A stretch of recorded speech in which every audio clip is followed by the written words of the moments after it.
Hi hello guys, very good morning. Welcome back to Lakshmi Lokesh YouTube channel. Guys, ಎಲ್ಲರೂ ಹೇಗಿದ್ದೀರಾ? So I hope ಎಲ್ಲರೂ ಚೆನ್ನಾಗಿದ್ದೀರಾ ಅಂತ ಅಂದ್ಕೊಂಡಿದ್ದೀನಿ. ನಾನು ಕೂಡ ತುಂಬ ಚೆನ್ನಾಗಿದ್ದೀನಿ. ತುಂಬ ಚೆನ್ನಾಗಿ ಏನು ಅಷ್ಟು ಇಲ್ಲ, ಬಟ್ ಓಕೆ, ಭಗವಂತ ನಿಧಾನಕ್ಕೆ ರಿಕವರ್ ಮಾಡ್ತಾ ಇದ್ದಾನೆ. ಸೊ ಇವಾಗ ಒಂದು ಸ್ವಲ್ಪ ರಿಕವರ್ ಆಗ್ತಾ ಇದ್ದೀನಿ. ಇನ್ನು ಆಲ್ರೆಡಿ ಆಲ್ಮೋಸ್ಟ್ ನಾನು ಹಾಸ್ಪಿಟಲ್ಗೆ ಹೋಗಿ ಬಂದು 2 ವೀಕ್ಸ್ ಆಗ್ತಾ ಬರ್ತಾ ಇದೆ. ಇನ್ನು ನೆಕ್ಸ್ಟ್ 3 ವೀಕ್ಸ್ ಆದಮೇಲೆ ಮತ್ತೆ ಸ್ಕ್ಯಾನಿಂಗ್ ಇದೆ, ನೋಡಬೇಕು. ಸ್ಕ್ಯಾನಿಂಗ್ ರಿಪೋರ್ಟ್ ನೋಡಿಕೊಂಡು ಸೊ ಆ ಸ್ಕ್ಯಾನಿಂಗಲ್ಲಿ ಇನ್ನು ಕೆಲಸ ಮಾಡ್ಬೋದಾ ಏನು ಅಂತ ಹೇಳ್ತಾರೆ. ಇವಾಗ ಆ್ಯಕ್ಚುಲಿ ನಿಂತ್ಕೊಂಡು ಮಾಡೋವಂಥದ್ದು ಏನಿದ್ರು ಮಾಡ್ತಾಯಿದ್ದೀನಿ. ಲೈಕ್ ಬೆಳಗ್ಗೆ ಹೊತ್ತು ಒಂದು ಸ್ವಲ್ಪ ತಿಂಡಿ ಮಾಡೋದು, ಎಲ್ಲ ಕಟ್ ಮಾಡಿಕೊಟ್ರೆ ಇದು ಮಾಡೋದು, ಆ ಥರ ಮಾಡ್ತಾಯಿದ್ದೀನಿ. ಸೊ ಇವತ್ತಿನ ವ್ಲಾಗಲ್ಲಿ ನಾನು ನಿಮ್ಮ ಜೊತೆ ಒಂದು ವಿಷಯನ ಶೇರ್ ಮಾಡಬೇಕು ಅಂತ ಅಂದ್ಕೊಂಡಿದ್ದೀನಿ. ಇದನ್ನು ಏನು ಅನ್ಬೇಕು, ವಿಷಯ ಅನ್ಬೇಕಾ ಅಥವಾ ಟಾಪಿಕ್ಸ್ ಅನ್ಬೇಕಾ ಅಥವಾ ಪ್ರಪಂಚನೇ ಹೀಗೆ ನಡೀತಿದೆಯಾ ಅಂತ ಅನ್ನೋದೇ ನನಗೆ ಗೊತ್ತಾಗ್ತಾ ಇಲ್ಲ. ತುಂಬ ಅಂದರೆ ತುಂಬಾ ಕನ್ಫ್ಯೂಷನಲ್ಲಿದ್ದೀನಿ ಗೈಸ್. ಸೊ ಅದೇನು ಅಂತ ಹೇಳ್ತೀನಿ. ಸೊ ಆ್ಯಕ್ಚುಲಿ ನಾನು ನಿಮ್ಮ ಹತ್ರ ಒಂದು ವಿಷಯ ಹೇಳ್ತೀನಿ ಅನ್ನಲ್ಲ, ಅದೇನಪ್ಪ ಅಂದರೆ, ಯಾಕೆ ಈ ಥರ ಹೇಳ್ತಾ ಇದ್ದೀನಿ ಅಂದರೆ ಗೈಸ್, ಈ ಕಾಲದಲ್ಲಿ ದುಡ್ಡಿದ್ದರೆ ಗಂಡನಿಗೆ ಬೆಲೆನಾ? ಯಾಕೆ ಅಂದರೆ ಇದನ್ನು ಯಾವ ಥರ ಹೇಳಬೇಕು ಅಂತಲೇ ಗೊತ್ತಿಲ್ಲ. ಇದು ಆ್ಯಕ್ಚುಲಿ ಇಲ್ಲೇ ನನಗೆ ಗೊತ್ತಿರೋರ್ದೊಬ್ರದ್ದೇ ಇನ್ಸಿಡೆಂಟ್ ಆಗಿರೋದು. ನನಗೆ ಗೊತ್ತಿಲ್ಲ ಐದಾರು ಅವ್ರ ಹೆಸರು ಹೇಳಬೇಕೋ ಬೇಡವೋ ಅಂತ. ಮೇ ಬಿ ಹೆಸರು ಹೇಳಿದ್ರೆ ಅವ್ರಿಗೂ ಕೂಡ ಹರ್ಟ್ ಆಗ್ಬೋದು. ಸೊ ಆ ಕಾರಣಕ್ಕೆ ನಾನು ಹೇಳಲ್ಲ ಅಂತ ಅಂದ್ಕೊಂಡಿದ್ದೀನಿ. ಸೊ ಈವನ್ ಒಂದು ನಿಮಿಷ ಗೈಸ್, ಇನ್ಫ್ಯಾಕ್ಟ್ ಅವ್ರಿಗೆ ವಿಡಿಯೋ ನೋಡಿದಾಗಲೂ ಕೂಡ ಬೇಜಾರಾಗ್ಬೋದು. ಸೊ ಅವ್ರಿಗೆ ಏನಾದರೂ ಬೇಜಾರಾಗಿದ್ರೆ I am really sorry bro. ನಾನು ಹೇಳಬಾರ್ದಿತ್ತು, ಬಟ್ ಆದ್ರೂ ನಾನು ಏನು ಎಕ್ಸ್ಪೀರಿಯೆನ್ಸ್ನ ಶೇರ್ ಮಾಡಿಕೊಳ್ಳೇಬೇಕು ಅನ್ನೋ ಉದ್ದೇಶದಿಂದ ಇದನ್ನು ಶೇರ್ ಮಾಡ್ತಾ ಇದ್ದೀನಿ ಅಷ್ಟೇ. ಅವರು ಬಂದು ತುಂಬ ಗಂಡ ಕಷ್ಟಪಟ್ಟು ದುಡ್ದಿದ್ದಾರೆ. ಒಂದು ಗಂಡು ಮಗುನೂ ಇದೆ ಜೀವನಕ್ಕೆ, ಒಂದು ಮುದ್ದಾದ ಒಂದು ಫ್ಯಾಮಿಲಿ ಅದು. ಸೊ ದೇವರು ಏನಿಲ್ಲ ಅಂದರೂ ನೆಮ್ಮದಿಯಾಗಿರೋದಕ್ಕೆ ಎಷ್ಟು ಬೇಕೋ ಅಷ್ಟು ಕೂಡ ಭಗವಂತ ಅವರಿಗೆ ಎಲ್ಲನೂ ಕರುಣಿಸಿದ್ದಾನೆ. ಸೊ ಅದನ್ನೆಲ್ಲ ಮರೆತು ಅವರಿಗೋಸ್ಕರ ಅವರು ಲವ್ ಮ್ಯಾರೇಜೇ ಆಗಿದ್ದು ಅದರಲ್ಲೂ. ಸೊ ಲವ್ ಮ್ಯಾರೇಜ್ ಮಾಡಿಕೊಂಡು ಮನೆಯವ್ರನ್ನೆಲ್ಲ ಫೇಸ್ ಮಾಡಿ ಇಂಟರ್ ಕ್ಯಾಸ್ಟ್ ಆಗಿದ್ರು, ಮದುವೆ ಮಾಡಿ ಒಂದು ಮಗು ಆಗಿ, ಆ ಮಗುಗೂ 3 ವರ್ಷ ಆಗಿ, ಅವ್ರ ಕೈಯಲ್ಲಿ ಆದಷ್ಟು ಅವ್ರನ್ನ ಎಷ್ಟು ಚೆನ್ನಾಗಿ ನೋಡ್ಕೊಳಕ್ಕಾಗುತ್ತೋ ಅಷ್ಟು ಚೆನ್ನಾಗಿ ನೋಡ್ಕೊಂಡಿದ್ದಾರೆ. ಅಂದರೆ ಹೊರಗಡೆ ಎಲ್ಲೂ ಕಳಿಸ್ತೀರಾ. ಅವ್ರು ಹೋಗ್ತಿದ್ದಿದ್ದು ಕೂಲಿ ಕೆಲಸಕ್ಕೆ. ಸೊ ಕೂಲಿ ಕೆಲ್ಸಕ್ಕೆ ಹೋದ್ರೂ ಬಾಬಾ ಅವರಿಗೋಸ್ಕರನೇ ಒಂದು ಮನೆಯೂ ಕೂಡ ಕಟ್ಟಿದ್ದಾರೆ. ಈಗ ಒಂದು ನಿಮಿಷ, ಪಾಪು ಅಳ್ತಾರೆ. ಸೊ ನಿಮಗೆ ಎಲ್ಲ ಗೊತ್ತೇ ಇದೆ, ಒಂದು ಮನೆ ಕಟ್ಟಬೇಕು ಅಂತ ಹೇಳಿದ್ರೆ, ಅದರಲ್ಲೂ ಒಂದು ಮಿಡಲ್ ಕ್ಲಾಸ್ ಅವ್ರಿಗೇನೆ ಎಷ್ಟು ಕಷ್ಟ ಆಗುತ್ತೆ ಅಂತ ಹೇಳಿದ್ರೆ, ಒಬ್ಬ ವ್ಯಕ್ತಿ ದಿನಕ್ಕೆ 1,000 ರೂಪಾಯಿ ದುಡಿಯೋ ವ್ಯಕ್ತಿ ಕೂಲಿ ಕೆಲಸಕ್ಕೆ ಹೋಗಿ ನಿನಗೋಸ್ಕರ ಒಂದು ಮನೆಯೂ ಕಟ್ಟಿದ್ದಾರೆ ಅಂದರೆ, ಸೊ ಆ ಗಂಡನಿಂದ ಇರೋ ಪರಿಶ್ರಮ ನಿನಗೆ ಅರ್ಥ ಆಗಲಿಲ್ವಾ? ನಿನ್ನ ಮಗುಗೆ ಒಂದು ತಂದೆ ಇಲ್ಲ ಅನ್ನೋ ಕಾರಣ ನಿನಗೆ ಅರ್ಥ ಆಗಲಿಲ್ವಾ? ನಿನಗೆ ಗೊತ್ತಿದ್ದು ಮಾಡ್ದೋ ಗೊತ್ತಿಲ್ಲದೆ ಮಾಡ್ದೋ ನನಗೆ ಗೊತ್ತಿಲ್ಲ ಗೈಸ್. ಯಾಕೆ ಅಂತ ಹೇಳಿದ್ರೆ, ಸೊ ಹೆಂಡತಿಗೆ ಆ್ಯಕ್ಚುಲಿ ಒಂದು ಸ್ವಲ್ಪ ದುಡ್ಡು ಬಂತು, ಯಾವುದೋ ಅವ್ರ ತಾಯಿ ಮನೆ ಜಮೀನು ದುಡ್ಡು ಅಂತ ಹೇಳಿ, ಸೊ ಗಂಡನ್ನೇ ಬಿಟ್ಟು ಇನ್ನೊಬ್ಬರ ಜೊತೆ ಹೋಗಿದ್ದಾರೆ. ಅದಕ್ಕೋಸ್ಕರ ಈ ವಿಡಿಯೋ ಮಾಡ್ತಾಯಿದ್ದೀನಿ ನಾನು. ಆ ಮಗುಗೆ ನನ್ನ ಅನಿಸಿಕೆ ಪ್ರಕಾರ, ನನಗೆ ಗೊತ್ತಿಲ್ಲ ನಾನು ಮಾತಾಡ್ತಿರೋದು ಕರೆಕ್ಟೋ ಏನೋ. ಸೊ ನನ್ನ ಆತ್ಮಕ್ಕೆ ಏನು ಅನ್ನಿಸ್ತಿದೆ ಅಂತ ಹೇಳಿದ್ರೆ, ನಿನ್ನ ದುಡ್ಡಿದ್ದರೆ, ನಿನ್ನ ಆಸ್ತಿ ಇದ್ದರೆ, ಅದು ನೀನು ಏನಿವತ್ತು ಒಬ್ರ ಜೊತೆ ನೀನು ಹೋಗಿದೆಯಲ್ಲ, ಅವನು ಖಂಡಿತ ನಿನ್ನ ನೋಡಿ, ನಿನ್ನ ಮನಸ್ಸನ್ನ ನೋಡಿ ಬಂದಿರಲ್ಲ. ನಿನ್ನ ಹತ್ರ ಇರೋ ದುಡ್ಡು ನೋಡಿ ಬಂದಿರೋದವನು. ಇನ್ಫ್ಯಾಕ್ಟ್ ಅವನು ಒಳ್ಳೆಯವನೇ ಆಗಿದ್ದರೆ ಅಷ್ಟಕ್ಕೂ ಅವನು ಅಷ್ಟೇ ಒಂದು ಹುಡುಗ ಅಲ್ಲ, ಅವನು ಒಂದು ಹೆಣ್ಣು ಮಗುವಿನ ತಂದೆ. ಅವನ ಹೆಂಡತಿಗೆ ಒಂದು ಹೆಣ್ಣು ಮಗು ತಂದೆ ನಾನು ಅನ್ನೋ ಜವಾಬ್ದಾರಿ ಇಲ್ದಿರನೇ ಅವನು ಬಿಟ್ಟು ಓಡಿ ಬಂದಿದ್ದಾನೆ ಅಂದರೆ, ಇನ್ನು ನೀನು ಬರೀ ಹೆಣ್ಣು ಹುಡುಗಿ ಅಷ್ಟೇ, ನಿನ್ನ ಬರೀ ನಿನ್ನ ಕ್ಷಣಿಕ ಸುಖಕ್ಕೋಸ್ಕರ ಅಥವಾ ಏನು ನಿನ್ನ ಹತ್ರ ಒಂದು ದುಡ್ಡಿದೆ ಅಷ್ಟಕ್ಕಷ್ಟೇ ಅವನು ಬಂದಿರೋದು. ಹೆಣ್ಣು ಮಗು ತಂದೆ ಅನ್ನೋ ಜವಾಬ್ದಾರಿನೇ ಅವನು ಮರೆತು ನಿನ್ನ ಜೊತೆ ಬಂದಿದ್ದಾನೆ ಅಂತ ಹೇಳಿದ್ರೆ, ನಾಳೆ ಕಟ್ಕೊಂಡಿರೋ ಹೆಂಡತಿಗೆ ಮೋಸ ಮಾಡಿದ್ದಾನೆ ಅಂದರೆ ಇನ್ನು ನಿನ್ನ ಯಾವ ಲೆಕ್ಕ ಅಂತ ನೀನು ಅರ್ಥ ಮಾಡ್ಕೊಂಡಿಲ್ವಾ? ನೀನು ಅಷ್ಟೊಂದು ಅವಿವೇಕಿನ ಅನ್ನೋದು ನನಗೂ ಗೊತ್ತಿಲ್ಲ. ಅಗ್ನಿಸಾಕ್ಷಿಯಾಗಿ ತಾಳಿ ಕಟ್ಟಿರೋ ಹೆಂಡತಿನೇ ಬಿಟ್ಟು ನಿನ್ನ ಜೊತೆ ಬಂದಿದ್ದಾನೆ ಅಂದರೆ, ನೀನು ಜಸ್ಟ್ ಇಷ್ಟೇ ನಿನ್ನ ವ್ಯಾಲ್ಯೂ ಇರೋದು. ಒಂದು ಏನು ಪೇಪರ್ ಇರುತ್ತೆ, ಆ ಪೇಪರ್ನ ಟೇರ್ ಮಾಡಿದ್ರೆ ಅದು ಮುಗ್ದೋಯ್ತು. ಆ ಪೇಪರ್ ಏನಿದ್ರು ಯೂಸ್ ಆ್ಯಂಡ್ ಥ್ರೋ. ಸೊ ನೀನು ಅದೇ ಇದಕ್ಕೆ ಗುರಿ ಆಗ್ತೀಯ. ಈಗಲೂ ಅಷ್ಟೇ, ಅಂದರೆ ಕಸ ಯಾವತ್ತಿದ್ರೂ ಕಸನೇ. ಬಟ್ ಆದರೂ ಅವ್ರ ಫೀಲಿಂಗ್ಸ್ನ ನಿನಗೆ ಅರ್ಥ ಆಗಲಿಲ್ವಾ? ಮಗುನ ನೋಡಿ ಅವರ ಮಗುಗೆ ಸ್ಟೇಟಸಿಗೆ ಹಾಕೊಳೋದಾಗಿರ್ಬೋದು, ಅಥವಾ ಬೇರೆ ಮಕ್ಕಳನ್ನ ನೋಡಿದಾಗ ನನ್ನ ಮಗ ಇಲ್ಲ ಅನ್ನೋ ಫೀಲ್ ಆಗ್ಬೋದು, ಅಥವಾ ಅವ್ರಿಗೆ ಎಷ್ಟು ಹರ್ಟ್ ಆಗಿರುತ್ತೆ ಅನ್ನೋದನ್ನ ನನಗೆ ಗೊತ್ತಾಗ್ತಿಲ್ಲ ಅಂತ ಅನಿಸುತ್ತೆ ನನಗೆ. ಬೇರೆಯವ್ರಿಗೇನೆ ತುಂಬ ನೋವಾಗ್ತಾ ಇದೆ. ನೀನು ಯಾವ ಧೈರ್ಯದಲ್ಲಿ ಅವಳನ್ನ ಬಿಟ್ಟು ಹೋದ ಆ ಅಣ್ಣನ್ನ ಬಿಟ್ಟು ಹೋಗಿದ್ಯೋ ನನಗಂತೂ ಗೊತ್ತಿಲ್ಲ. ಸೊ ಅಣ್ಣ, ನಾನು ಇನ್ನೊಂದು ನಿಮ್ಗೆ ಏನು ಹೇಳಕ್ಕೆ ಇಷ್ಟಪಡ್ತೀನಿ ಅಂದರೆ, ನೀವೇ ಬೇಡ ಅಂತ ಬಿಟ್ಟು ಹೋಗಿದ್ದಾರೆ. ಆದರೆ ಅವಳು ಮಾಡಿದ್ದ ತಪ್ಪಿಗೆ ಮಗು ಬಲಿಯಾಗಿದೆ.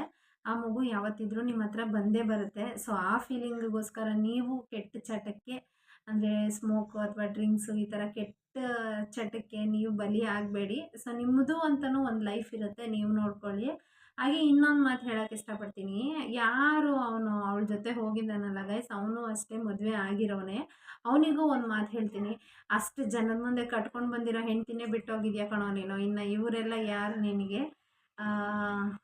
ನಿನ್ನ ಕ್ಯಾರೆಕ್ಟರ್ ಆಗಿರ್ಬೋದು, ನಿಂದೇನು ಅಂತ ಇಡೀ ಊರೇ ಮಾತಾಡ್ಕೊಳೋ ಸಿಚುವೇಶನ್ ನೀನು ಬಂದಿದ್ಯಾ. ಅಷ್ಟು ವರ್ಸ್ಟ್ ಫೆಲೋ ಆಗಿದ್ಯಾ ನೀನು.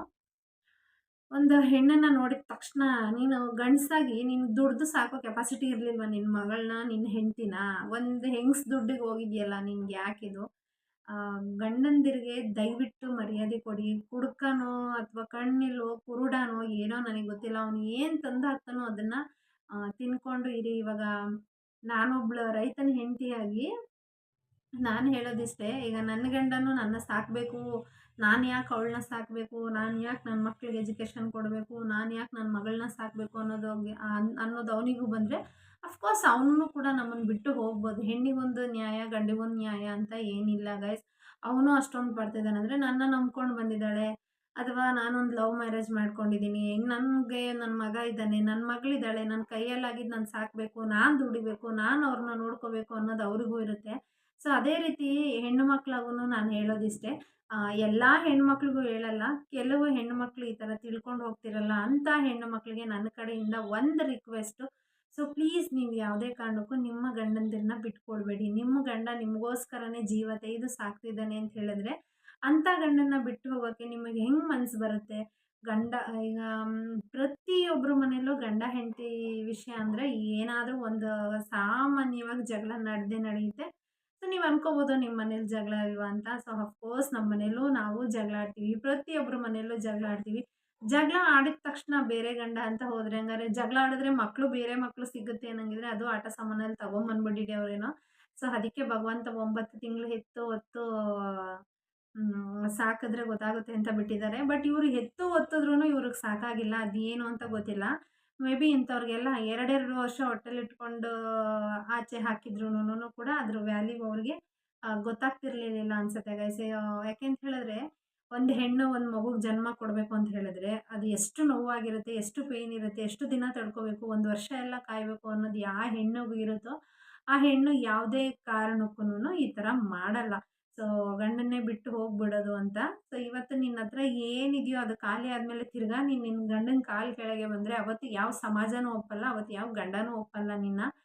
ಇದರಲ್ಲಿ ನನಗನ್ಸಿದ ಪ್ರಕಾರ ತುಂಬ ಮೋಸ ಆಗಿದ್ದು ಅಂತ ನನಗನ್ಸೋದು ಅಂತ ಹೇಳಿದ್ರೆ, ಒಂದು ಮಗುಗೆ ಮೋಸ ಆಯಿತು ಅಷ್ಟೇ. ಆ ಕಡೆ ಅಲ್ಲಿ ಒಂದು ಹುಡುಗಿ ಜೀವನ ಹೋಯಿತು, ಈ ಕಡೆ ಇಲ್ಲಿ ಒಂದು ಹುಡುಗನ ಜೀವನ ಹೋಯಿತು. ಅದೇ ನಿಮ್ಮ ಜೀವನ ನೋಡ್ಕೊಂಡಿದ್ದಿದ್ರೆ ಆ ಹುಡುಗಿಗೂ ಅವ್ನ ಗಂಡ ಇರೋನು, ಈ ಅಣ್ಣಂಗೂ ಅವ್ನ ಹೆಂಡತಿ ಇರೋನು.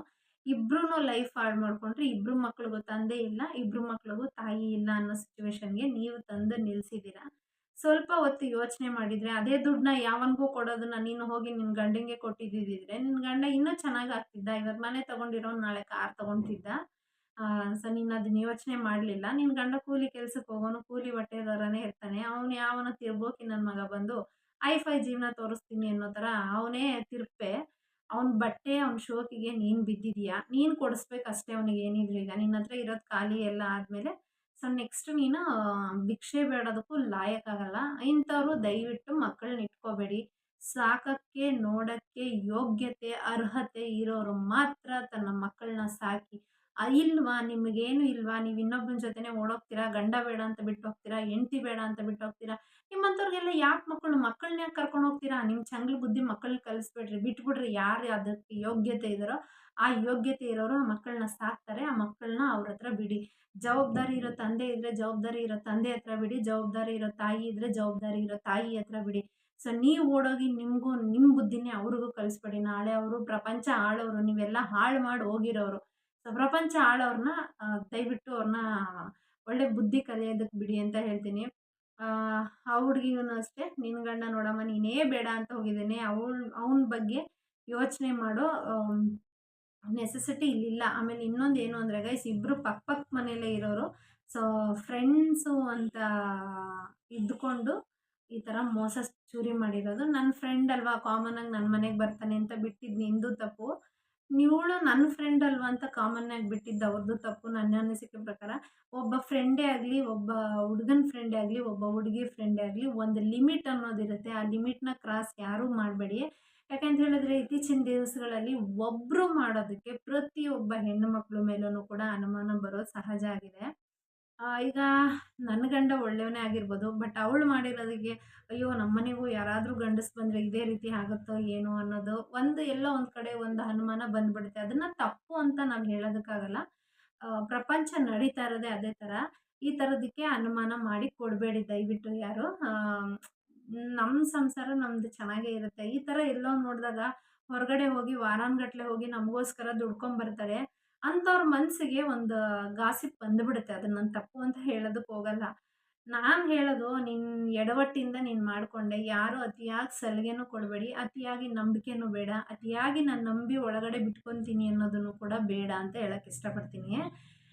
ನಿನ್ನ ನಂಬಿಕೆ ಇದ್ದರೆ ಅದು ನಿನ್ನ ಹತ್ರನೇ ಇಟ್ಕೋ. ಯಾರ ನಂಬಿಕೆನೂ ಯಾರೂ ಅರ್ಹರಲ್ಲ ಇಲ್ಲಿ. ಅತಿಯಾದ ನಂಬಿಕೆ ಬೇಡ. ಒಬ್ಬ ವ್ಯಕ್ತಿ ನಮ್ಮ ಮನೇಲಿ ಎಷ್ಟರಲ್ಲಿರಬೇಕೋ ಅಷ್ಟರಲ್ಲಿ ಇದ್ದಿದ್ದರೆ ಇವತ್ತು ಈ ಪರಿಸ್ಥಿತಿ ನಿಮಗೆ ಬರ್ತಿರಲಿಲ್ಲ. ನೀವು ನಂಬಿದ್ದೇ ಇಲ್ಲಿ ಎಡವಟ್ಟಾಯಿತು. ನಿಮ್ಮ ನಂಬಿಕೆಗೆ ಇಲ್ಲಿ ಮೋಸ ಆಗಿದೆ. ಇನ್ನಾದರೂ ಎಚ್ಚೆತ್ಕೊಳ್ಳಿ. ಯಾರನ್ನೂ ನಂಬಕ್ಕೆ ಹೋಗಬೇಡಿ. ಹಾಗೆ ಎಲ್ಲ ಹೆಣ್ಮಕ್ಳಿಗೂ ನಾನು ಕೇಳೋದಿಷ್ಟೇ, ದಯವಿಟ್ಟು ನಿಮ್ಮ ಗಂಡಂದಿರಿಗೆ ಮೋಸ ಮಾಡಬೇಡಿ. ಜಗಳ ಮಾಡಿ. ನಿಮಗೆ ನಿಮ್ಮ ಗಂಡನ ಮೇಲೆ ಅವತ್ತಿಗೆ ಕೋಪ ಇತ್ತಾ, ನೀನು ಹಿಂಗೆ ಮಾಡಿದೆ ಹಂಗೆ ಮಾಡಿದೆ ಅಂತ ಜಗಳ ಮಾಡಿ. ಬಟ್ ಗಂಡನ್ನ ಬಿಟ್ಟು ಹೋಗೋ ಸ್ಥಿತಿಗೆ ಬರಬೇಡಿ. ಇಷ್ಟಪಟ್ಟು ಮದುವೆ ಆಗಿರೋದು ಮತ್ತು ಮನೆಯಲ್ಲೆಲ್ಲ ಫೇಸ್ ಮಾಡಿ ಮದುವೆ ಆಗಿರ್ತಾನೆ. ಅದ್ರದ್ದು ನೋವು ಎಷ್ಟಿರುತ್ತೆ ಅನ್ನೋದು ನಿಮ್ಗೆ ಅರ್ಥ ಆಗಲಿಲ್ವಾ? ಸೊ ಓಡೋಗಿರೋರ ಮುಂದೆ ಇದನ್ನೆಲ್ಲ ಹೇಳೋದು ವೇಸ್ಟು. ಬಟ್ ನಾನು ಹೇಳೋದು, ಇನ್ನು ಮೇಲಾದರೂ ಹೆಣ್ಮಕ್ಳು ಒಂದು ಹೆಜ್ಜೆ ಇಡಬೇಕಾದ್ರೆ ಹುಷಾರಾಗಿರಿ. ಗಂಡನಿಗೆ ಮೋಸ ಮಾಡಬೇಡಿ. ಬೇಕಾದರೆ ಇಬ್ಬರು ಕಿತ್ತಾಡಿ ಇಬ್ಬರು ಒಂದಾಗಿ ನಿಮ್ಮ ಗಂಡ ಆಗೋಷ್ಟು ನಿಮಗೆ ಬೇರೆ ಯಾರೂ ಆಗೋಕ್ಕೆ ಸಾಧ್ಯನೇ ಇಲ್ಲ. ಇದೊಂದು ತಲೆಯಲ್ಲಿಟ್ಕೊಳ್ಳಿ. ಸೊ ನಾನು ಮಾತಾಡಿರೋದ್ರಲ್ಲಿ ಏನಾದರೂ ತಪ್ಪಿದ್ರೆ ದಯವಿಟ್ಟು ಕ್ಷಮಿಸಿ ಅಂತ ಹೇಳ್ತಾ ಇವತ್ತಿನ ವ್ಲಾಗ್ ಮುಗಿಸ್ತಾ ಇದ್ದೀನಿ. ನೆಕ್ಸ್ಟ್ ವ್ಲಾಗಲ್ಲಿ ಕಂಟಿನ್ಯೂ ಆಗ್ತೀನಿ. ಬಾಯ್. ಇನ್ನು ಯಾರ್ಯಾರು ನನ್ನ ಚಾನಲ್ಗೆ ಸಬ್ಸ್ಕ್ರೈಬ್ ಆಗಿಲ್ವೋ ಸೊ ಪ್ಲೀಸ್ ಸಬ್ಸ್ಕ್ರೈಬ್ ಮಾಡ್ಕೊಂಡು ನೋಡಿ. ಒಂದೊಂದು ಸಬ್ಸ್ಕ್ರೈಬು ಕೂಡ ನಮಗೊಂದು ಮೋಟಿವೇಶನ್ ಸಿಗುತ್ತೆ ಅಂತ ಹೇಳ್ತಾ ಇವತ್ತಿನ ವ್ಲಾಗ್ ಇಲ್ಲಿಗೆ ಮುಗಿಸ್ತಾ ಇದ್ದೀನಿ ಗೈಸ್. ಇದೇ ರೀತಿ ಸಪೋರ್ಟ್ ಮಾಡ್ತಾರೆ. Thank you. Love you all. Bye.